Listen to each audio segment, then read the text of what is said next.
Alors si vous êtes là, c'est que vous avez vu donc la partie 1 de Gambit et on continue. Et du coup, pour expliquer d'où vient Gambit, on va devoir remonter plusieurs siècles en arrière et s'intéresser à Apocalypse et Sinistre. Alors pour faire court, donc on est à l'époque de Jack l'Éventreur. Apocalypse veut créer donc des super virus capables de tuer les gens en masse et pour ceci il va embaucher Sinistre, qui est à l'époque un simple docteur, qui a tendance à justement à déterrer les cadavres et les découper. Il lui proposera en échange de son travail l'immortalité. Simplement, Apocalypse va le rouler et en fait ne fera que rallonger sa vie. Sinistre, ayant pris donc plusieurs connaissances, décide donc de le contrer. Il finira donc par se cloner à chaque génération et avant de mourir, donnera toute son expérience et tout son savoir à son clone qu'il aura lui-même éduqué. Et on va arriver donc à Gambit, parce que justement, si Apocalypse et Sinistre se regardent comme des chiens de faïence, Sinistre a conscience qu'il n'est pas encore assez fort pour affronter Apocalypse. Et Apocalypse n'ira pas justement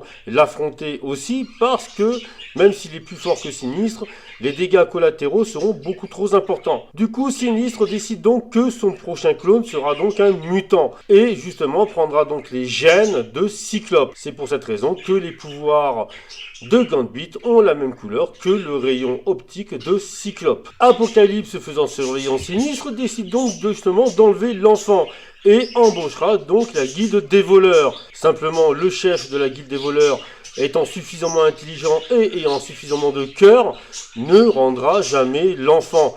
Il l'éduquera lui-même comme son propre fils qui deviendra Gambit. Voilà, donc ça sera révélé dans l'album X-Men la fin, c'est très long et beaucoup de clins d'œil furent mis en avant dans les bandes dessinées chaque fois que les deux personnages se rencontraient. Mais ça, c'est une autre histoire.